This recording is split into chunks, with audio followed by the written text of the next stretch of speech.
You have brilliant ideas, you're in golden handcuffs, a fork in the road, and a sole purpose to fulfill. Which way do you go? After dozens of interviews, dozens of no's, and a lot of almosts that didn't pan out, an opportunity that looked good on paper finally came through. It had all the bells and whistles, so I said, yes, finally. Finally, I'd found something to get my way back into making medications for sick patients, working with life in the micro to change lives in the macro. I was healing both in my day job and in my business as a spiritual practitioner. Yet within weeks, I felt something was off. I couldn't quite put my finger on it, yet there was a heaviness that was subtle at first. Then it got heavy and so palpable that going into the environment felt like moving through sludge. I'd heard my spirit guide say it was time to leave many times, yet there was a bigger part of me hoping it would change. Days turned into weeks, weeks turned into months, months into years. I changed so much of my life to be in golden handcuffs that leaving meant forfeiting all I'd sacrificed to be there. And because I didn't choose to leave, the environment got so uncomfortable that I had to.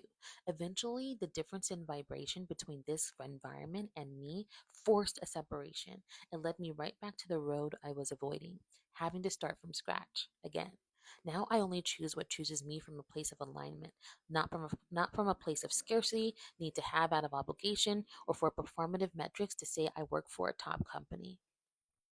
So, the lesson here is this: when you know your soul's purpose is somewhere other than where you are, and you're being called to take action on your brilliant ideas, and you keep making decisions from logic, yet doing what's logical isn't working, it's not in soul resonance, the logic you're operating in is really fear disguised as practicality.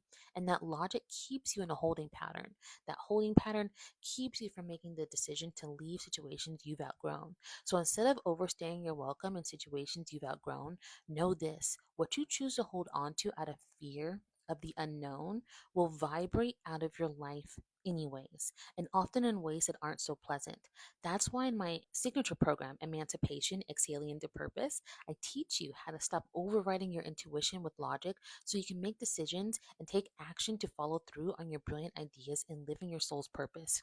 We get to the root of why you suppress your intuition to go against your instincts. You learn how to hear your intuition clearly over your inner noise, overthinking, self doubt, second guessing. You create a strong connection to your spirit guides so they can help you see 10 steps ahead, allowing you to take your next steps with more confidence and less confusion. You take action on your brilliant ideas with less internal push and pull energy. Living your soul's purpose then starts to feel less far away and more tangible. Instead of experiencing the Sunday night dread before going into work on Monday, you experience joy waking up in the morning because you're no longer living a life that doesn't feel like yours. You've already spent time living a life that looks glittery on the surface but provides resources to the soul with fool's gold.